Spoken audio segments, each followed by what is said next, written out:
Que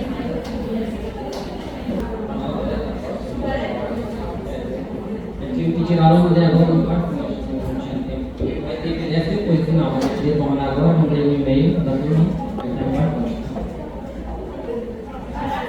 Tá?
Tem menos gente, porque o Martim da conversa é muito ruim, que só não tem.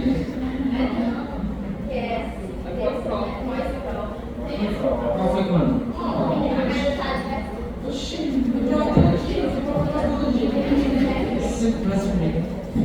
Vamos lá. Boa tarde. Hoje a gente vai seguir aquela mesma linha da aula passada, de revisar alguns aspectos em volta. Eu vou começar.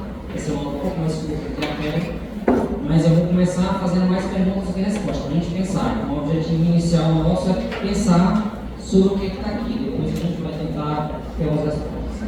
Primeiro, os objetivos de hoje, relacionados aos estudos que a gente viu naquela aula, com as medidas de associação. Parte disso vocês viram também com a aula do professor Paulo e da minha. Não tem aí, mas a gente também vai fazer questão de residência que eu trouxe aqui e tentar interpretar aquilo que eu acho mais importante.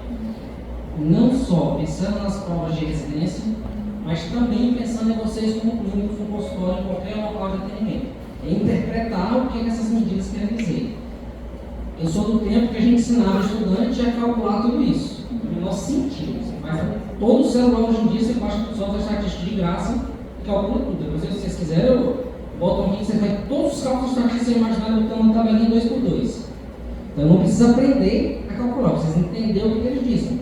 Para quando eu receber a bula de um medicamento e falar de intervalo de confiança de resultado do teste, falar de sensibilidade do teste do medicamento, sensibilidade do resultado, eu saber o que é aquilo para poder dizer para o paciente. Então, o principal desafio nosso é interpretar essas siglas que estão aqui. E um que eu confesso que eu nunca dava, porque eu achava que era pouco usual, mas tem uns 3, 4 anos que eu tenho caído na residência do Brasil, inclusive caindo na nossa aqui uma vez. Esse é NMT aqui que a gente vai entender no final. Vamos lá. Como eu disse antes, as aulas que a gente prepara pensando no S8 são aulas pensadas que vocês possam utilizar esse conteúdo, obviamente não só nas provas de residência, mas também lá no internato como assessora e no consultório de clínica. Esses foram os tipos de estudos que a gente viu naquela primeira aula. Lembrando, a epidemiologia se divide em duas, descritivos e analítica. Os descritivos respondem a 3 questões básicas: quem, quando e onde. E os estudos analíticos vão dizer como, vão dizer o porquê. O que diferencia basicamente os dois, o professor está nem vindo, né? O que diferencia basicamente os dois é que no primeiro eu não tenho grupo de controle, eu só descrevo. No segundo eu tenho necessariamente grupo de controle e necessariamente eu tenho estatística para comparar esses grupos. Então eu posso dizer claramente isso é melhor do que isso, ou isso é pior do que isso, porque eu comparo eles. Seja lá o que for, em forma estatística. Lembrando aquela brincadeira da escada, e quanto mais a gente sobe, aumenta o nível de evidência científica. Então esse é o objetivo. Sempre que eu tenho estudos com maior nível de evidência, eu vou usá-los, não se tem maior nível de evidência. Lembrando que nem sempre é possível ter estudos de meta-análise para tudo. Por exemplo, a gente citou isso desde o começo da pandemia, onde a gente não sabia nada e o conhecimento foi evoluindo com o tempo com o passar dos estudos que foram sendo feitos. Hoje a gente tem subsídios para dizer, naquela época a decisão que a gente tomou foi acertada ou errada. O que a gente não deve fazer, e aí uma coisa muito importante que a gente adora fazer na vida real, é julgar as pessoas pelo conhecimento que a gente tem hoje, mas pelo que elas fizeram no passado. É justo chegar ao Ministério Público, por exemplo, o prefeito, agora o governador da época da pandemia, e olha, um absurdo, isso foi roubo, você comprou uma máscara de R$12. Bom, para quem lembra aqui na época da pandemia, no começo a situação era tão séria que o governo disse, olha, por favor, não compre máscara, deixe os profissionais de saúde que não tem para todo mundo. Ele inflacionou o mercado todo. Então, naturalmente, as decisões que a gente tomou naquela época eram baseadas em informações que se tinha. Muita coisa foi acertada, muita coisa foi equivocada, mas se aprendeu no processo. O problema é você crucificar, você julgar as pessoas com o conhecimento que a gente tem hoje. Hoje é muito fácil, a gente sabe que o remédio não funciona, mas naquela época se acreditava que tinha uma teoria que podia ser verdade. Tinha indícios que podia ser verdade que aquele remédio podia funcionar. Aqui uma coisinha para vocês, esses aqueles slides bons de foto, né, porque está vou dar estrelinha, né, seu slide preferido, daquela questão de prova. Não para a gente, mas para as questões de entender as questões de prova de residência, por exemplo, as que são da Coreia, não as nossas. Mas todos aqueles tipos de estudos que a gente tem, para eu chegar neles, eu tenho pelo menos 3 condições. Uma em relação ao tipo, ou seja, com quem eu vou trabalhar, se é de forma individual, ou se é de forma agregada, ou seja, se eu trabalho com uma pessoa, ou se eu estudo mais de uma pessoa junto.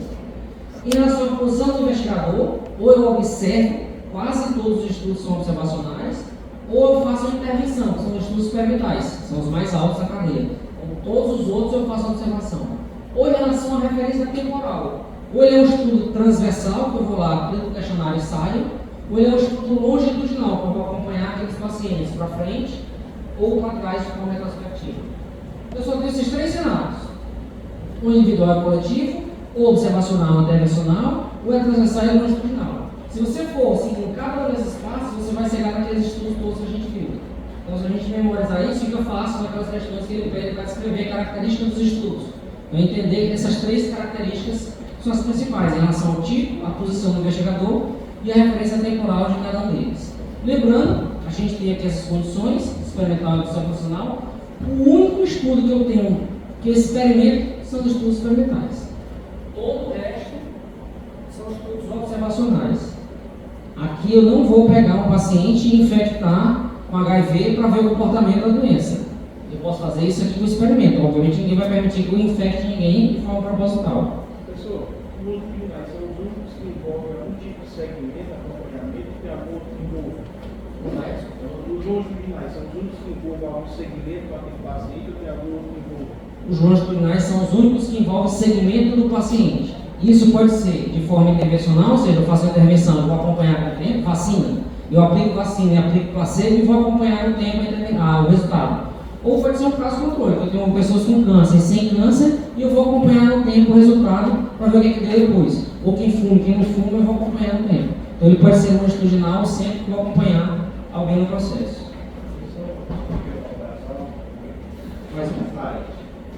O individual, tipo cooperativo, é só um pesquisador, o agregado é um que é. Não, aqui não é quem faz, não. Aqui é quem vai ser investigado. Se eu vou investigar uma pessoa ou se eu vou investigar uma comunidade.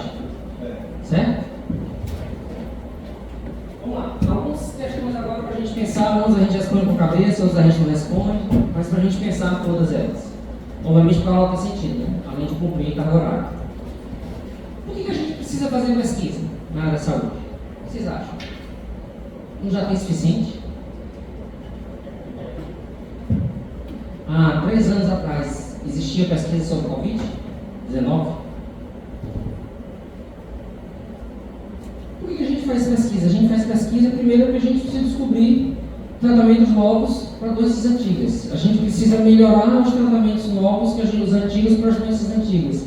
A gente precisa compreender o que está mudando no cenário. Então, o tempo todo a gente tem informação nova que justifica a necessidade de pesquisa.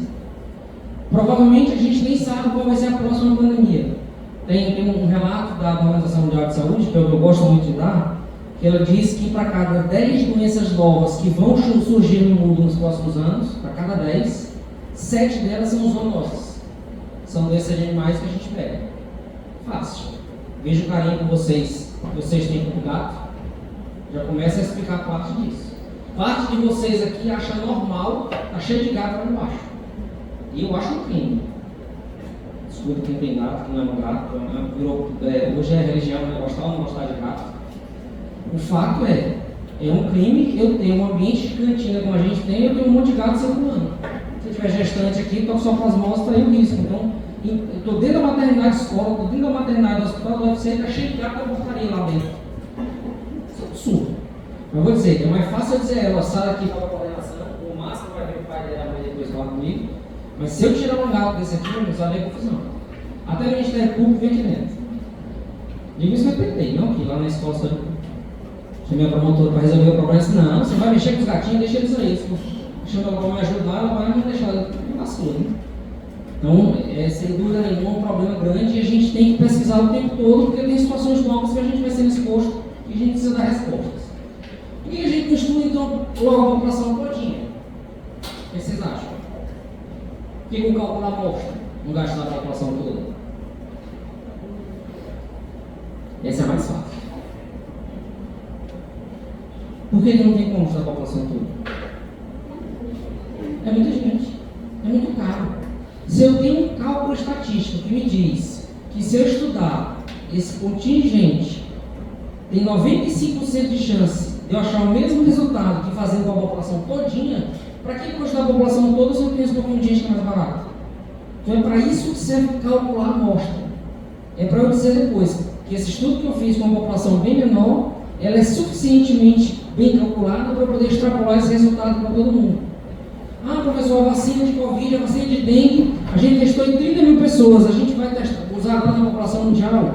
Provavelmente essas 30 mil pessoas foram calculadas de forma aleatória, de forma a garantir randomização, a garantir pessoas brancas, pretas, pardas, religião A, B, para garantir que essa amostra represente todo.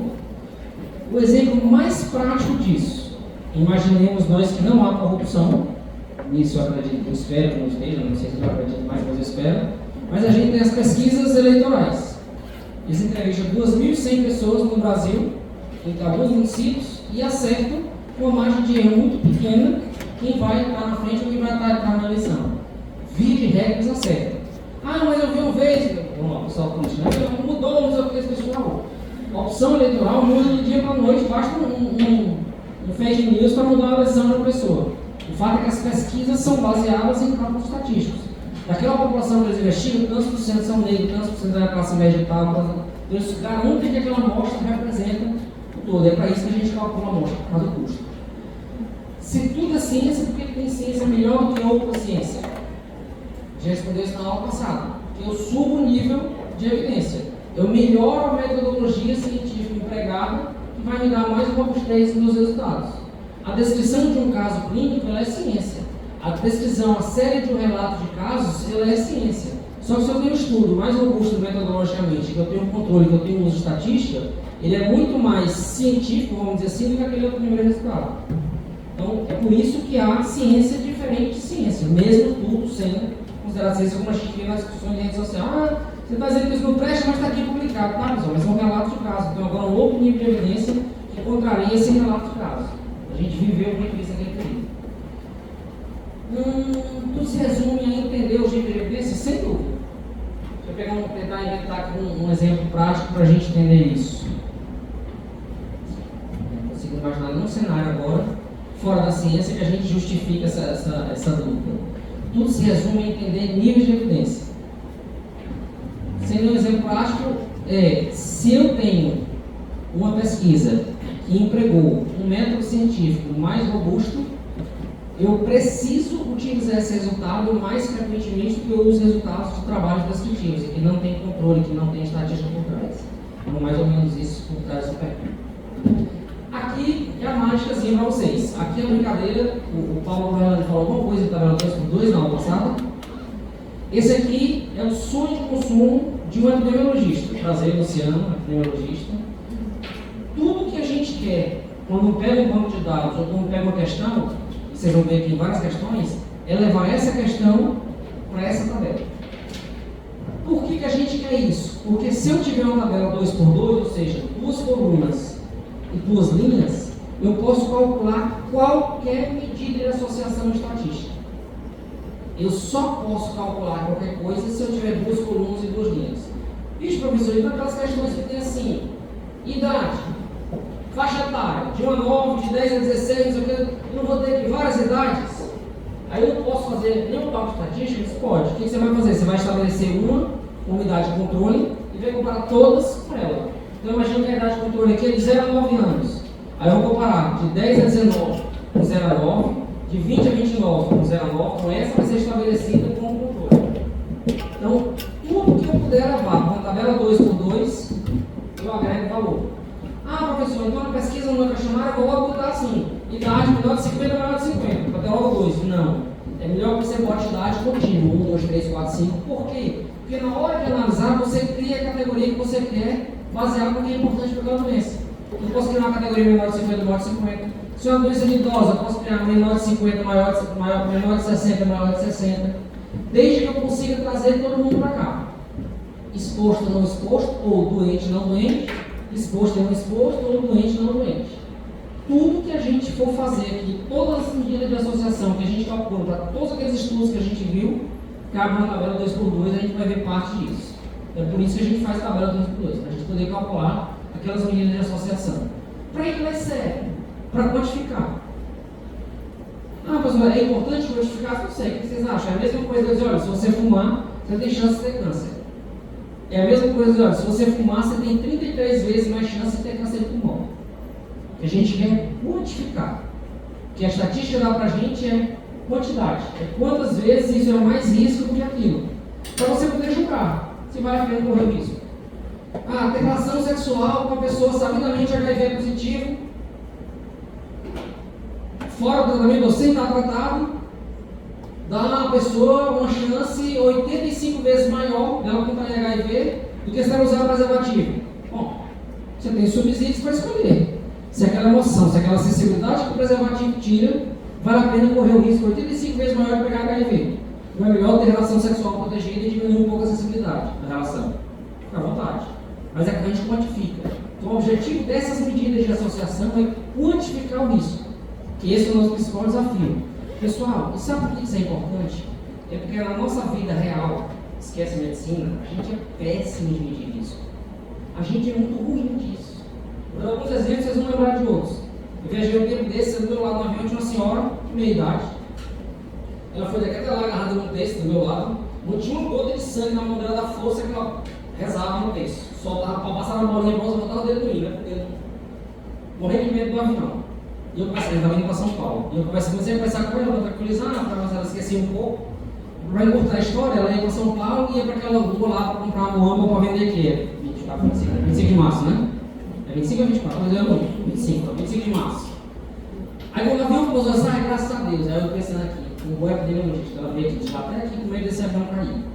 Aí relaxou agora que pousou em São Paulo. Ela vai pegar um Uber, vai para 25 de março, passar o dia fazendo compra para voltar de noite de Uber. Ela tem muito mais risco de morrer, de ser assaltada, no acidente de trânsito, de ser assaltada lá do que desse avião cair. E ela agradeceu a Deus que pousou. A gente é péssimo de medir risco.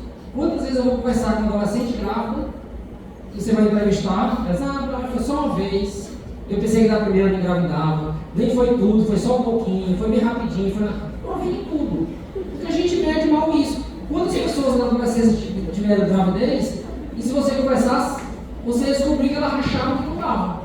Tudo bem, quem assiste a novela agora, viu, né? O Renascer tá passando aí, não achou que beijou, tinha engravidado. Mas o fato é, a gente é ruim de risco até para a nossa vida. Quantas vezes a gente se expõe a coisas que a gente não tem noção e outras que a gente sabe o risco. Quem não come McDonald's? Muita inveja de vocês que não comem. Tem que saber o risco, né? Sal puro, gordura pura, mas é delícia. Então a gente paga o preço. Aí eu malho de segunda a sábado para poder num dia na semana ir lá e perder aqueles 5 dias que eu ganhei de vida a mais, né? Então a gente vai equilibrando risco e benefício. Porque quando a gente fala de risco, pessoal, não quer dizer que as pessoas não queiram morrer, não. Tem gente, aquela história da HIV, tem gente que vai querer arriscar sem preservativo porque acha que preservativo é ruim. Camisinha é ruim, tira o prazer. Só que camisinha é uma maravilha. Aumenta, porque diminui um pouco a sensibilidade e vai aumentar o tempo da relação. Então, pelo contrário, não só melhora, como melhora o tempo, melhora a relação, se você souber usar, obviamente. Bom, como é que eu vou usar essa prática dentro da residência? A gente já viu isso, com a diferença de estudos a gente já viu isso. Vamos entender qual medida de associação serve para cada tipo de estudo. Começa a ficar um negócio legal. Duas coisas que o Paulo deve ter falado na aula passada. Vamos ver aqui. Primeiro, o que quer dizer quando a frase, ou quando a bula, ou quando a propaganda, ou quando o propagandista, ou quando o aluno fala que aquele resultado é significativamente estatístico? Traduz isso para mim, sem matemática. Fiz um cálculo lá e diz, olha, esse resultado é estatisticamente significativo. O que isso quer dizer?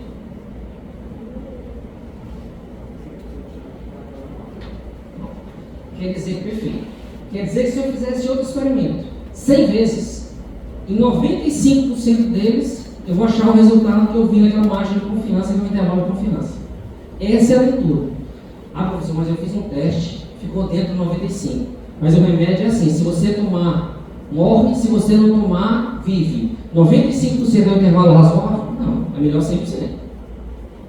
Mas dá para ter um intervalo de 100% em tudo? Não. Se você fosse aqui, uma aula de epidemiologia, não é, a gente está fazendo uma revisão aqui para o internato, eu ia mostrar para você que para aumentar esse meu, para diminuir esse intervalo de confiança, para aumentar a margem, eu tinha que aumentar ainda mais a minha amostra. Então não vai compensar. Mudar de 95% de confiança para 96%, eu aumento muito o custo do experimento, porque eu vou aumentar a minha amostra para aumentar uma coisinha de nada de confiança. Agora, se eu já sei 95%, para que eu vou até 97% de confiança? Está ótimo. Então, obviamente, você só vai investir até chegar no mínimo que você precisa de segurança, que já é uma margem muito boa. 95% de segurança é uma margem muito boa de segurança para quase qualquer coisa, né? Nem para tudo. O resultado pode ser significativo estatisticamente e não ter relevância clínica. O que vocês acham? Olha que legal aqui. Aí sai mais uma vez da prova e vem para vocês que são futuros médicos.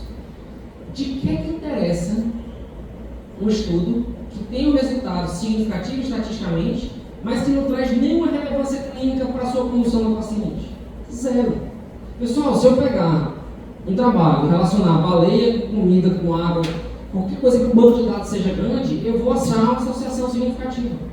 Não quer dizer, primeiro, que isso tenha relação uma com a outra, muito menos que isso é importante para a clínica.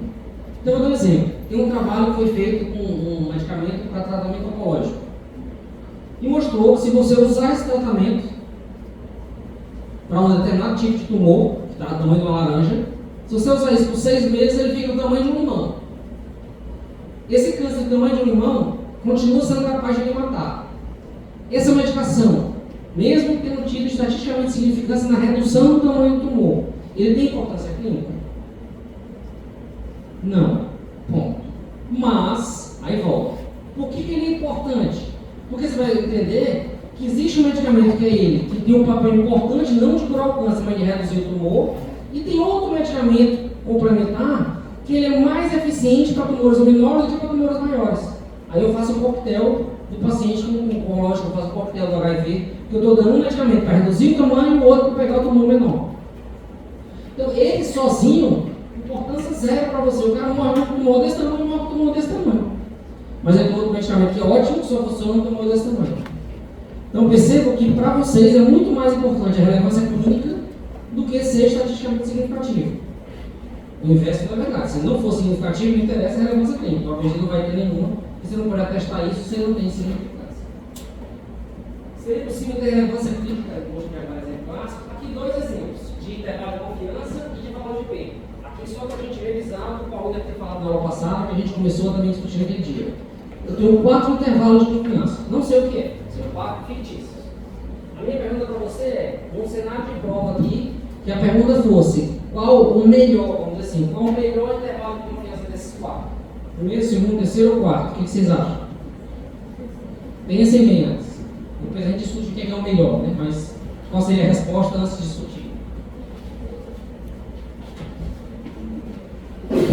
Primeiro, segundo, terceiro ou quarto?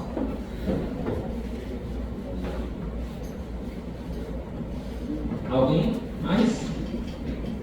Ou todo mundo sabe a segunda? Alguém aposta mais? Vamos lá. O primeiro, imagine uma coisa que o resultado pode ser 7% maior, que é 0,07, mas é 200 vezes maior.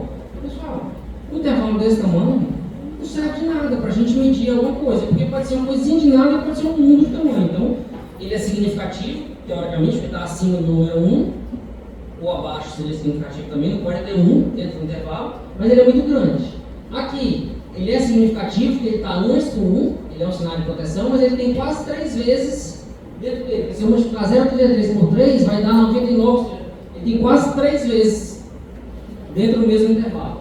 Aqui eu tenho 1 dentro, então não é significativo. Aqui, se eu dobrar ele, eu vou para 16, então ele tem menos de uma vez dentro do intervalo, ou seja, ele é um intervalo mais curto.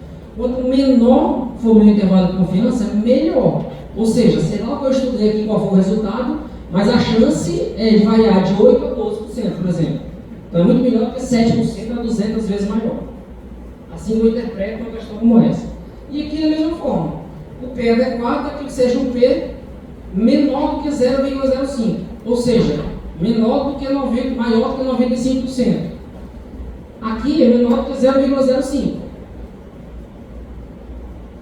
A gente chama de borderline, ou seja, está ali no limite. Então, dependendo do estudo, eu não vou querer lembrar os textos. Normalmente, o que a gente quer é um pezinho menor do que 0,05 ou menor do que 5, ou seja, tem 1% de chance desse resultado ser um acaso.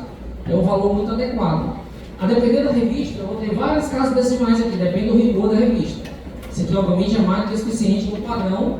O ponto de corte para a gente, do decorrer é 0,05, que quer dizer 95% de confiança naquele resultado. Ou seja, se esse resultado aí casa com isso, e o resultado é esse aqui, quer dizer que se eu fizer esse experimento aqui 100 vezes, em 95 vezes eu vou achar um intervalo desse aqui. Ah, professor, mas pode ser que eu ache 7, ou pode ser que eu ache 13? Pode. Tem 5% de chance disso acontecer. Por isso que é estatística. Ah, mas é tão importante que 5 para mim é ruim. Eu prefiro ter uma margem de confiança de 99%. Pode saber o seu ponto de corte. Mas eu tenho que saber que isso aqui já é significativo. Se eu vou querer mais ou não, vai depender da quantidade. Então eu tenho questões que ele me mostra um texto lá, e tem 4 opções que você vai escolher, as 4 são significativas, tanto o intervalo como o P. O que você vai avaliar? O menor P e o menor intervalo de confiança. Isso vai dar mais credibilidade àquele resultado. Então vamos entender, tendo entendido isso, vamos começar agora dentro dos estudos. No estudo transversal, eu olho na mesma hora, eu tenho 4 cenários. Eu tenho pessoas que são expostas e que têm a doença, tem pessoas que são expostas, mas que não têm a doença, tem gente que não é exposta e tem a doença, e tem gente que não é exposta e não tem a doença. Lembra, estudo transversal eu não estou associando causa e efeito, estou pegando todo mundo junto. Estudo transversal, mas daqui agora eu tenho um questionário para vocês. Não me interessa o que vocês fizeram, eu estou perguntando nesse momento o que vocês fizeram, então eu vou avaliar tudo junto. Para isso aqui, que a gente faz a maior parte das vezes, lembrando, estudo transversal não tem correlação. Pode ter relação entre uma variável e outra. Lembra a brincadeira da cegonha e de nascer mais meninos? Tem relação, onde tem mais cegonha e nasce mais menino, que é a zona rural, as famílias são maiores, nasce mais criança. Mas obviamente não tem correlação porque não é cegonha que entrega bebê para ninguém. Então a mesma figurinha que eu mostrei na aula passada.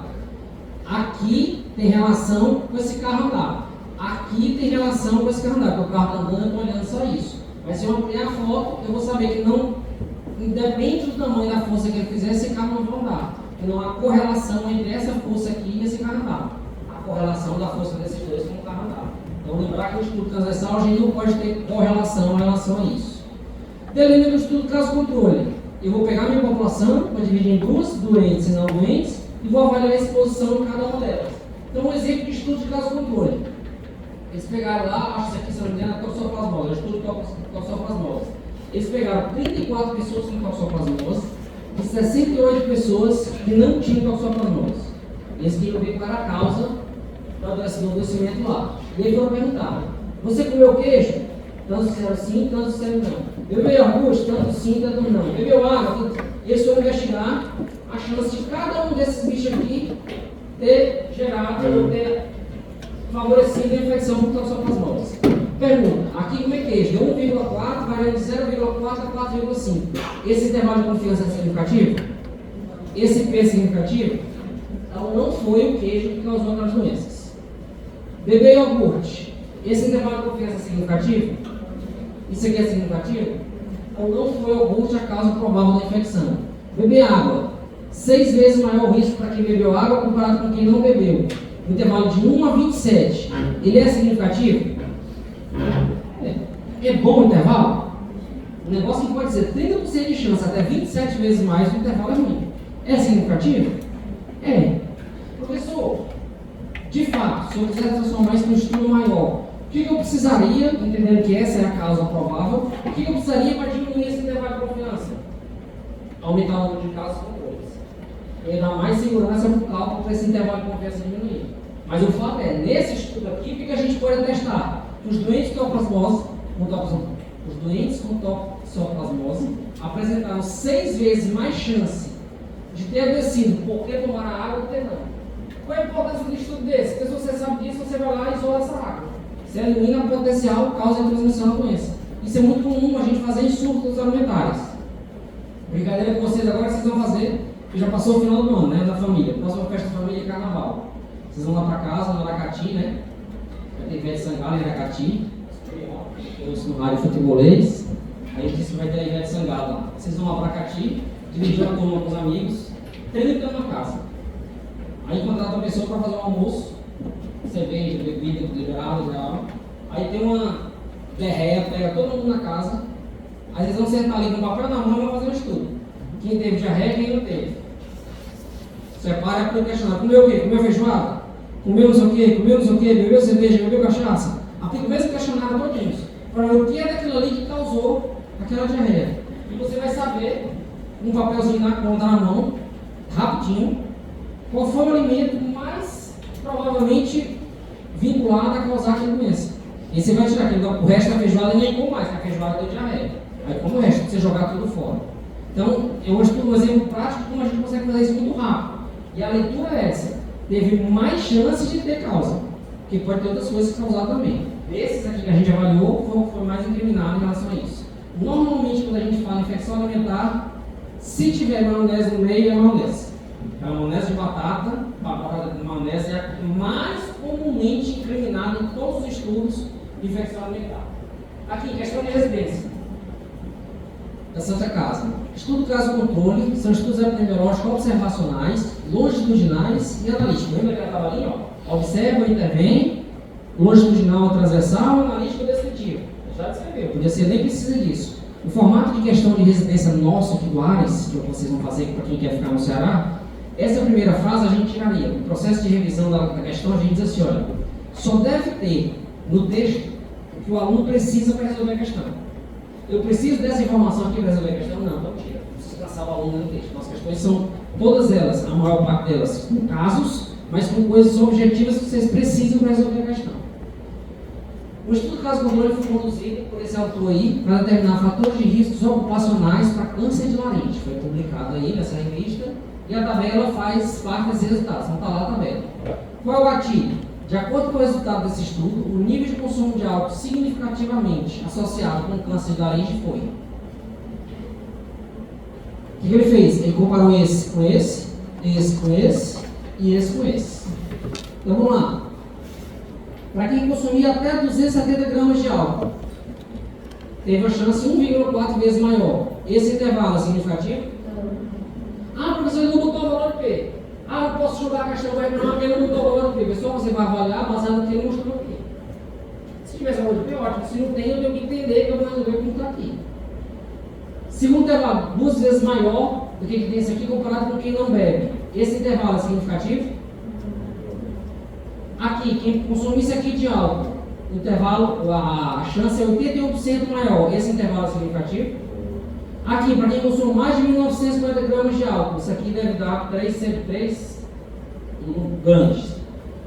Aumenta 3,68, o intervalo de 1,55 a 8,7. Isso aqui é significativo? Então a pergunta é, de acordo com o resultado, qual nível de consumo significativamente associado? Só tem um, que é o último lá. Então, consumir menos. Então, quem bebe, aí volta, medir risco. Quem precisa beber, beba menos. Eu preciso beber Coca-Cola. Preciso. Com a mesma necessidade que os cachaceiros aqui têm de beber cerveja.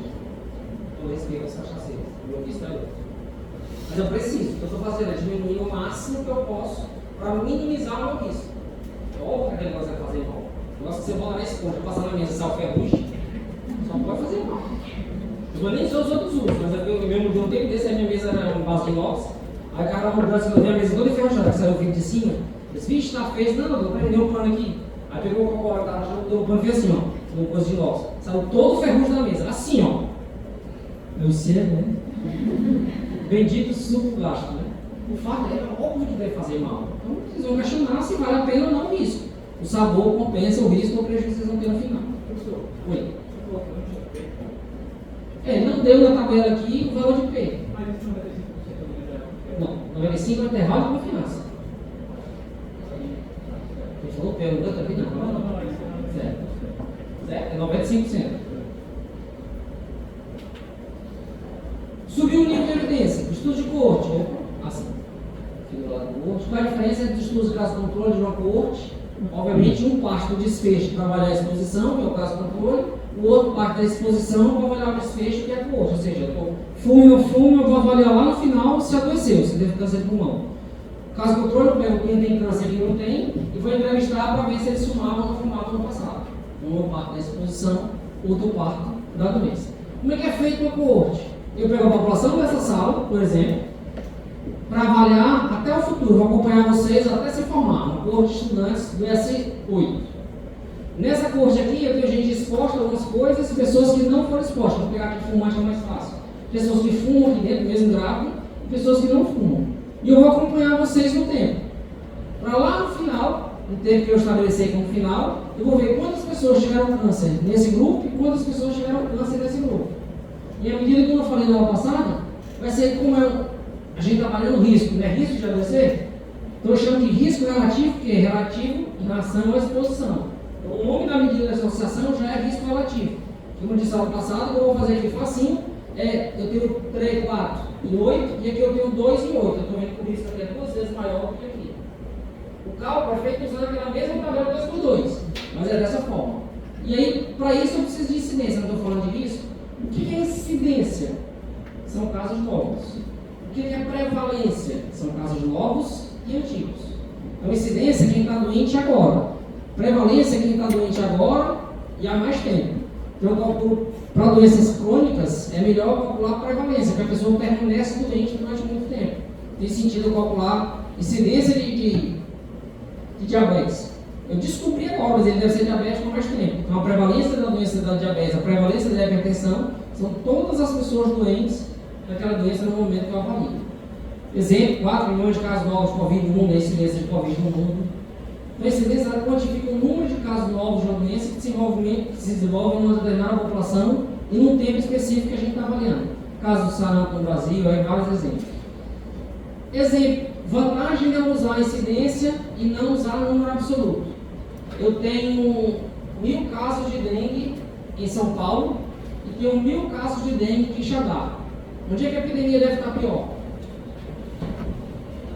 Não são 1.000 casos. Por que está pior em Quixadá? Porque a população do município de Quixadá é muito menor do que a população de Sobral, de São Paulo. Então eu preciso transformar isso em incidência, ou seja, para calcular para a minha população, para saber o tamanho do risco que aquela população está exposta. Aí pergunta, professor, o que a gente bota para cada 100 mil, para cada 1 milhão de habitantes? Pergunta para vocês, é mais fácil a população, a gente profissional de saúde, ou a imprensa entender que o risco a incidência é 0,000223 casos, ou é mais fácil falar que é 22 casos para cada 100 mil habitantes? Então, quando a gente multiplica por aquele denominadorzinho lá, é para chegar num número mais compreensível. Eu tenho 0,0023 casos, eu tenho 0,5 casos, não tenho nenhum caso. Uma pessoa então eu multiplico por um denominador para ter um número compreensível. Fácil da gente comparar e da gente entender. Como é que a gente mede isso?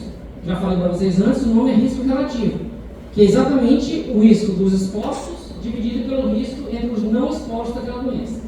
Então, o risco relativo se baseia na observação de que nem todos têm a mesma probabilidade, ou seja, o mesmo risco de adoecer. Toda vez que eu faço uma divisão, tanto faz para ser risco relativo, para odds, para razão de prevalência, para qualquer uma das medidas de associação que a gente viu até agora. Toda vez que eu calculo isso, que eu divido um número para o outro, eu só tenho 3 possibilidades de resposta. Pessoal, se o numerador, que é o número de cima, for maior que o denominador, que é o número de baixo, esse resultado vai ser maior que 1, concorda? 10 dividido por 2 é maior que 1. 100 dividido por 5 é maior que 1. Qualquer situação que o em cima for maior que o de baixo, o numerador maior que o denominador, eu vou ter um resultado que é maior que 1.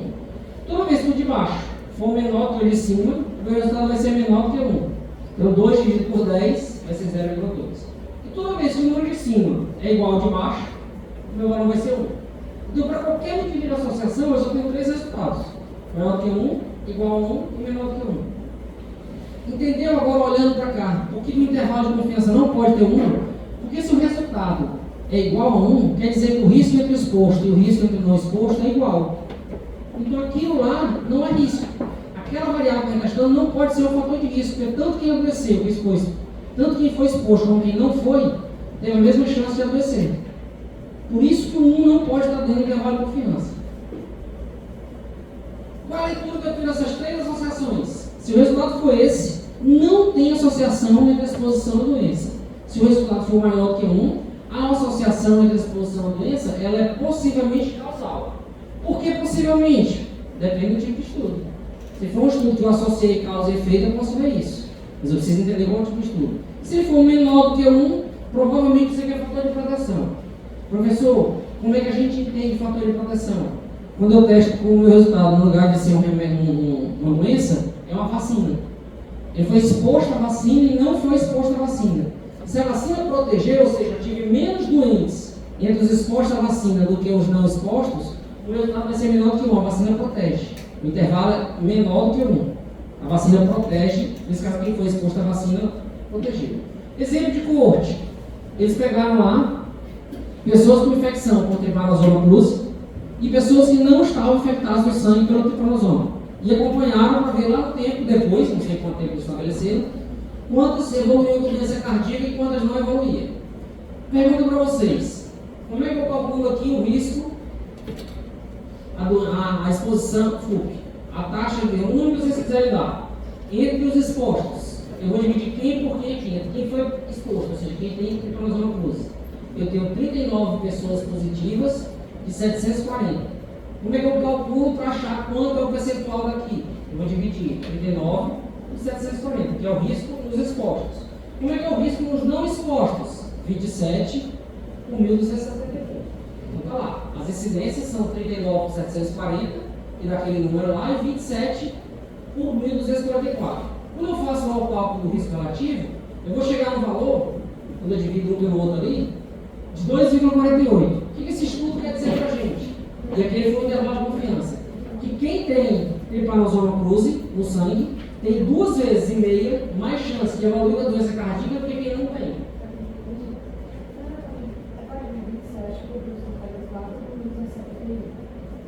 Desculpa, 1.271, está escrito errado aqui. Por aqui, tá? Deu mal. 5 anos para você vai, bem mais igualmente. Obrigado. Qual especialidade você vai fazer? Não sabe ainda. Bora lá. Questão de concurso. Essa questão é boa, é aberta. Vamos ver se é possível responder. Uma investigação realizada no banco de sangue de um hospital chegou aos seguintes resultados. Entre 2.000 pessoas que receberam transfusão sanguínea, acompanhadas durante um ano, 200 contraíram hepatite. Em outro grupo, 5.000 pessoas que não receberam transfusão foram acompanhadas pelo mesmo período e apenas 5 contraíram a doença. A questão primeira é, façam tabela 2 por 2, que depois você consegue responder o resto. Vamos ver se a gente consegue ver essa questão? Consegue essa, tá?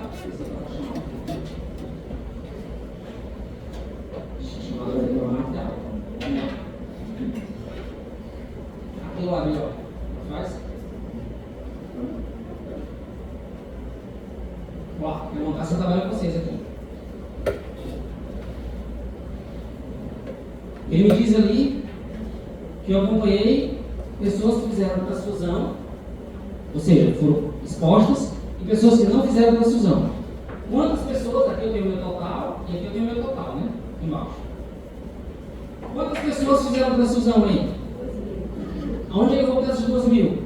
É aqui? É aqui ou aqui? Beleza, então aqui eu tenho 2.000. Quantas pessoas não fizeram transfusão?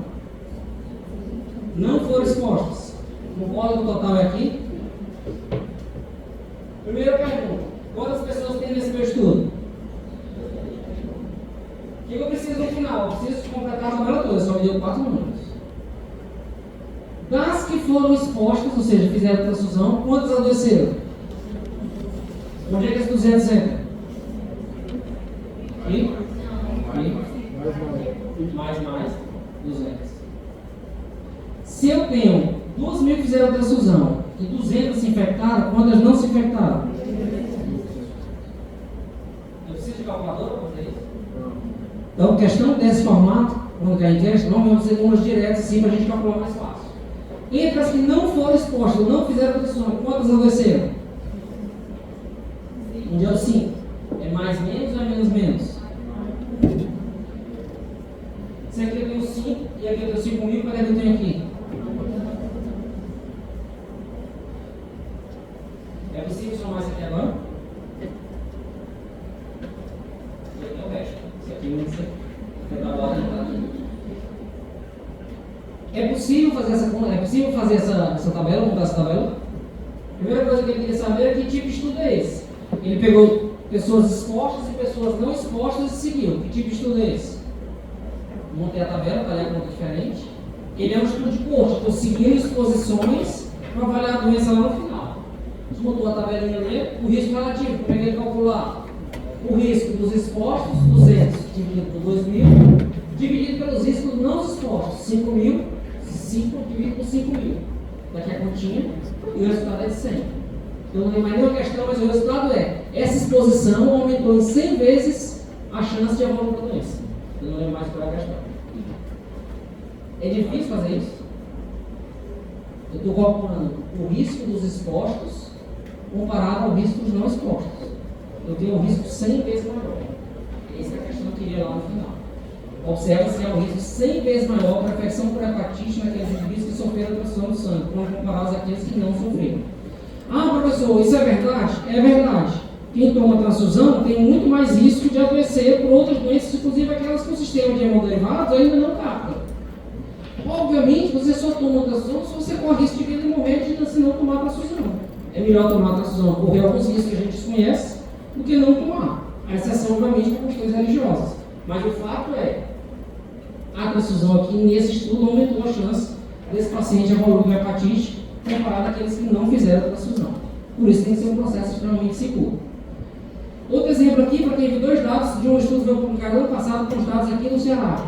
Para quem não acreditava ainda na Coronavac na época, que tinha muita discussão se a Coronavac prestava ou não, depois surgiram as outras. Quem tomou uma dose aqui, só idoso. Lembre-se que quando a gente teve a vacina pela primeira vez, o primeiro público a tomar foi profissionais de saúde, depois idosos. A ideia era profissionais de saúde que estavam em atendimento. Era quem estava exposto a mais risco. Na prática, todo mundo que era profissional de saúde deu carteirada e tomou vacina. Esse é o Brasil que a gente conhece. O fato é que quem tomou uma dose diminuiu 19 vezes a chance de morrer, entre 75 anos ou mais, e quem tinha 2 doses naquele momento teve 132 vezes menos chance de morrer do que quem não tomou as 2 doses de vacina. A vacina protegeu 132 vezes mais os nossos idosos maiores de 75 anos do que quem não tomou a vacina. Então, para aqueles que não acreditam na vacina, para aqueles que ainda continuam falando que a vacina é ruim ou que pode causar morte, isso aqui é dado do Ceará, está publicado. Isso não é dado de grandes estudos internacionais, nada de muita coisa. Isso aqui é dado nosso, com nossos velhinhos aqui, que tomaram a Coronavac lá no início. Ensaio clínico. O que eu vou fazer? Qual é a diferença básica do ensaio clínico? O que é principal aqui? É eu garantir que a minha amostra ela é aleatória, a divisão nos 2 grupos. Você não imagina, eu sou pago pela indústria para testar um medicamento lá. Aí eu vou escolher quem vai tomar o medicamento e quem vai tomar o placebo. Lembra que a história do cego, do cego, né? Se eu não randomizo, ou seja, se eu não faço aleatório, pode ser que eu querendo ajudar o medicamento, eu escolha para tomar o medicamento aquelas pessoas mais fortes. E aqueles que tomaram de inverno, eu tomo placebo. E aí o resultado vai dar depois que o medicamento melhorou, não porque o medicamento é pior, mas porque as pessoas que tomaram eram mais fortes. Então não é interessante para ninguém isso, nem para quem vende remédio, obviamente ele tem o dado correto. Então eu preciso garantir que a minha população, que a minha amostra, vai ser aleatória. Vou dar um exemplo. Os alunos chegam nos trabalhos muito comuns para a gente, que chega de vocês da graduação, é trabalho de prevalência, os relatos de casos, as séries de casos, tudo transversais. Vai lá, tem um questionário. Aí o aluno apresenta o perfil dos pacientes atendidos no IJF. Perfeito. Aí eu vou ler. Ele foi lá nos domingos que ele não tinha aula. Pessoal, o seu trabalho não está inválido.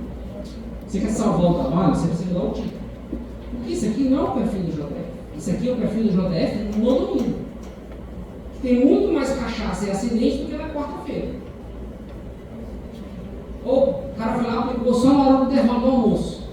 Então o perfil que você achou não é do JF, é do JF atendido naquele horário porque o perfil é diferente. Então entenda que dependendo do que você seleciona de amostra, você pode ou não representar o todo. Se você aplica questionário só domingo à noite, a chance de você pegar internados por acidente de trânsito, alcoolizados, é muito maior do que se você aplicar o questionário terça-feira de tarde.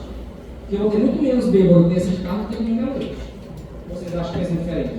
Então eu preciso randomizar a minha amostra.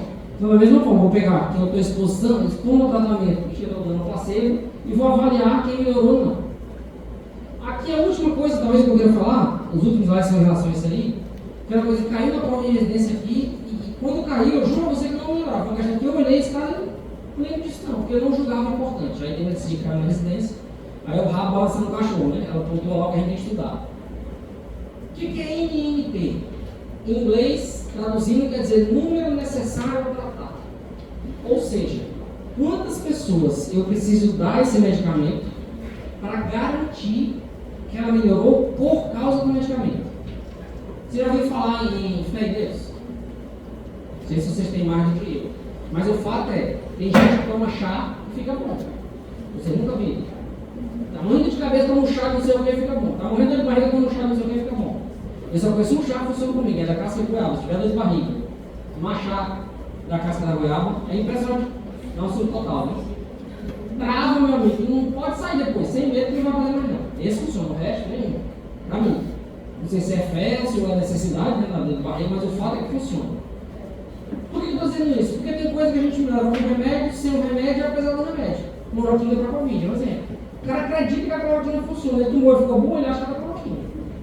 Mas qual é o número necessário para tratar? Ou seja, quantas pessoas de fato melhoraram por causa do remédio? Aqui é um negócio legal. Vocês vão ver quando terminar agora, eu vi um monte de gente aqui olhando na internet. Vai terminar, já já. Procurando o NNT do medicamento que vocês tomam a vida todinha. Eu tomo um remédio para cólica que se eu não tomar, aquele é bom. Aí você vai descobrir que o NNT dele é... já descobriu o que é isso. Então, vamos entender o que é isso aqui. Eu não vou falar cálculo, porque não me interessa. A leitura é essa. O NNT vai me dar um número. Esse número perfeito é 1. O que é um 1? Se eu tratar uma pessoa, ela melhora. O medicamento é top. É o sonho de conjunto. Ah, mas eu todo medicamento é assim, não, coitado. Ah, se fosse. Ah, se cesse, né? Passa longe. Professor, se eu dar um exemplo do NNT de 100, pessoal, tem remédio que vocês compram na farmácia que o NNT é 1000. A cada 1000 pessoas que tomaram remédio e ficaram boas, só uma de fato foi o remédio. 99 foi fé em Deus, mas eu vou dar que tomou junto com o remédio. É que eu lembro quando a gente falava de manejo de dente, a manejo de dente é hidratação. Aí o cara diz, não pode tomar Coca-Cola porque é ácido, perfeito. Mas se o paciente só toma Coca-Cola na vida, você vai dar Coca-Cola, morrer de câncer outro dia, não agora. Agora você vai tratar ele. Ah, mas faz mal, faz, mas eu quero manter ele vivo. Depois ele morre de outra coisa, dá chance de ele morrer de outra coisa. Um exemplo disso, hoje eu posso contar, não está ninguém gravando, mas na época eu era do estado, há muitos anos, a gente foi para o Baturité. Esse cara não está vivo ainda hoje, é um alcoólatra. Eu vivo lá na praça, tem um ilho Baturité aqui, não? Vem Baturité? Eu falei isso de uma pessoa da região que conhecia a história. É um cara que vive lá, quer dizer, há uns 3 anos eu não vou lá, vocês têm que estar vivo, mas imagino que sim, não sei se ele escapou da Covid. Mas ele morou de rua, e viveu alcoolizado, e foi agredido por um cachorro, e fizeram o exame e o cachorro estava raivoso. E aí, ele não aceitava tratar o médico, bebia todo dia, não tinha como tratar. E aí esse pessoal, no interior só tem um jeito, é fácil, na delegacia. Aí falar com esse rival, porque vai levar lá, claro. Mas porque a situação é essa, se ele precisar lá, ele vai morrer. Se a gente der a vacina a ele aqui, ele tem chance ainda. Eu preciso garantir que ele não vai beber por 7 dias, que é o tempo da... E eu quero prender ele para tratar a força. Meu Deus mesmo, porque assim, anos depois, ele bebeu na praça, eu recebi o vídeo, o pessoal comigo desceu lá na praça. Ele ficava alcoolizado na praça, um dia eu pego aquele pamplona, não sabia nem ele não me viu. Mas ele decorou o nome, que eu tinha sido preso porque um pamplona mandou prender ele. Mas eu falei que ele está vivo para morrer de outra coisa, já vai ele morreu. Então, a gente vai ser isso. Então, o NNT, ele vai variar muito. Todo medicamento tem que ter na bula o NNT. Em algumas raras exceções, o comitê da Anvisa libera não ter essa informação. Mas, via de regra, vai ter lá a informação de qual o tamanho do INT. Então, eu dou um exemplo aqui. Imagine para verificar se a nova intervenção aumenta a probabilidade de sobrevida, ter corrido 5 anos após o diagnóstico de câncer de pulmão, estágio 3, foi feito um ensaio clínico randomizado com 400 pacientes. 200 foram designados para controle e 200 para testar a nova intervenção. 5 anos depois de diagnosticados, 160 pacientes do grupo controle já tinham morrido. E 140 do grupo submetido à nova intervenção tinham morrido. Quando eles calculam o INT, deu 10. Ou seja, para cada 10 pacientes que eles deram aquela droga, só um, de fato, o efeito da droga salvou a vida dele. Os outros 9 foi essa droga junto com outras quaisquer coisas, inclusive ferimentos. Outro exemplo, de outra doença lá para causar AVC, o NNT 9025. Outra doença com o NNT2, o NNT é extremamente bom. Imagina você tomar um remédio que 50% fica bom por causa do remédio. Então, uma brincadeira para vocês é entrar no Google aí e ver a bula do remédio de vocês. Eu peguei lá no dia os remédios que eu tratava, eu tomava. O NNT de 21 está lá na bula do medicamento. Bota no Google, Neosaldina e NNT, bula. Ele vai dar lá todo medicamento que passa pela Conitec, ou seja, que é a comissão que avalia os medicamentos que vão ser incorporados ao SUS pela Anvisa, tem que ter essa informação na bula do medicamento. Para todos eles, ela vai estar presente. Então, a interpretação do NNT é: quanto menor o valor, melhor, mais efetivo o medicamento. Então, precisa de menos pessoas serem tratadas para aparecer o efeito do medicamento. Feito pela farmacêutica. Ou, posteriormente, estudos clínicos. Sabe? Pode ser feito na hora da liberação, pode ser feito depois da avaliação do estudo clínico. As duas têm opção. Oi? 2,7. Descreve o estudo que ele fez lá direitinho. Questão de residência. Deixa eu ver essa aqui. Então, na fase 3 do ensaio clínico, identificou-se as taxas de incidência de recidiva tumoral de 2 para cada 1.000 pessoas ano no grupo submetido à terapia convencional e de 1 por 1.000 com a nova terapia. O risco relativo do tratamento foi 0,5. Eu não li os itens. Isso tem associação? Qual é a leitura que eu tenho daqui? Esse medicamento não tem nenhum impacto na recidiva. Ele não impede recidiva. Então, tudo que ele disse aqui é furado. Esses números não adianta calcular nada. Nada tem sentido. Pode afirmar que o risco de recidiva atribuível à droga convencional foi 2? Ah, mas eu acho que é 4. Não interessa quanto é, filho. Não tem. Não foi significativo. Segundo, a nova droga tem um efeito protetor sobre a ocorrência. Nada. Não tem nenhum efeito que não foi significativo. O estudo de fase 3 não permite obter resultado definitivo sobre novas drogas? Claro que permite. Ele é o que libera, exatamente. E não é possível atribuir efeito benéfico à nova terapia. Por que não é possível? Porque não foi significativo. Ou seja, eu não sei se ele melhorou pela terapia, porque foi 2 vezes maior que isso. Ela foi de 2 e aqui de 1. Mas pode ter sido o caso. Então, eu não posso atribuir essa melhora a essa droga, porque o intervalo não foi significativo. Possível? Pessoal, quem errar a questão depois dessa aula de revisão, não pode mais. Concorda? Não é possível vocês vão errar a questão do prova de residência. Pelo amor de Deus, eu mato vocês. Vou aproveitar que eu chego agora e vou fazer a chamada. Onde é que está a frequência? Só para